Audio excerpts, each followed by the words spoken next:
Well, I'm using one of my own movies here, by the way, so I'm not breaching any copyright from someone else's movie, for example. I want to cover a number of things here, but my primary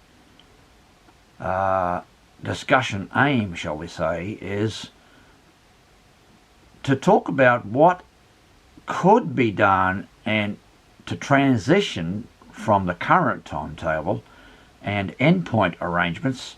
In other words, at present you've got Ipswich to the Sunshine Coast, and you've got Gold Coast to the Brisbane Airport. Now, I feel that they should never wait until the last moment, in other words, on day one of the Cross River Rail, and say, there's your new timetable. Oh, and by the way, trains go from Ipswich to the airport and from the Sunshine Coast to the Gold Coast.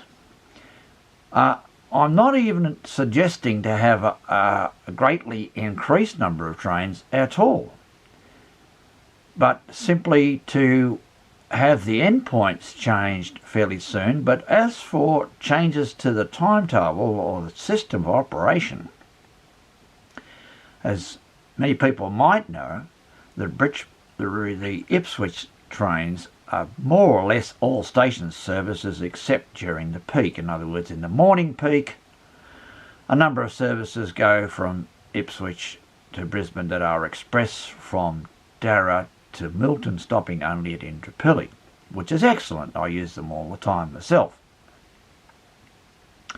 Coming home in the afternoons, they do the same thing from the city, and I often get on at Fortitude Valley and get the best seats available, and by the time you get to Central and Roma Street, it's standing room only.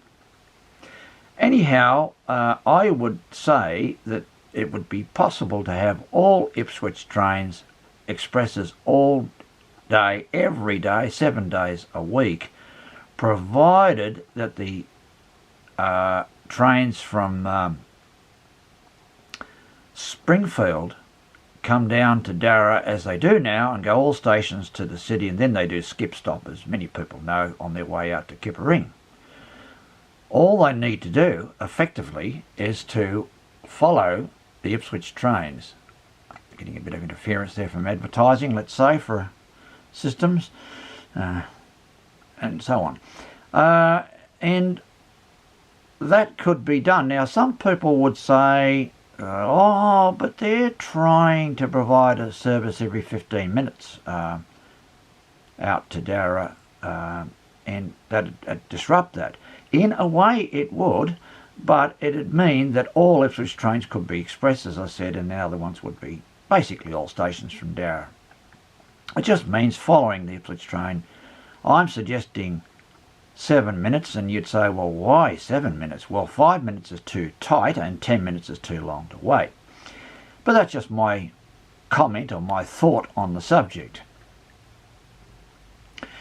So I think that that'd be a viable system. Now, as the fares at the moment are the 50 cents fares, as everyone knows, and basically you can run around for a number of hours, and after about the third hour they charge another 50 cents, which is fine, which means most people would perhaps do a trip from Ipswich. They might go down to the Sunshine Gold Coast, and then or they might go to the Sunshine Coast, which I do from time to time. And on the way back you just simply pay another 50 cents and you go home. And in fact, some members of our family went along on from Ipswich to Mooloolaba last Saturday, and we had a great trip. Anyway, those are the sort of general thoughts on that, and I would suggest that Queensland Rail consider what I'm talking about here. And as for a big bang, that is to say to do everything on day one when the Cross River Rail opens, I just don't think it's going to work. And I think often with many of these projects, it's very typical to find that there's stuff-ups and failures and problems on the first day of opening. So anyhow, I'd like to, I don't know what that's going to happen there. There's some stupid advertisement there. Anyway, I just thought I would leave those thoughts with you. There we go, another stupid advertisement coming out. Anyway, I can't do much about it. So, I'm not monetising, I don't do that, and I don't put stupid music on my videos. I have many hits, as the saying goes, sometimes hundreds, if not thousands of hits on my movies, so I must be doing all right in a sense, and people must like them. So anyway, I welcome some constructive and civil and polite comments and questions, and people can discuss what I've just said. In other words, do you agree that a two-staged approach to the changes of the endpoints and the timetables could be achieved? So I just like to thank everybody for viewing.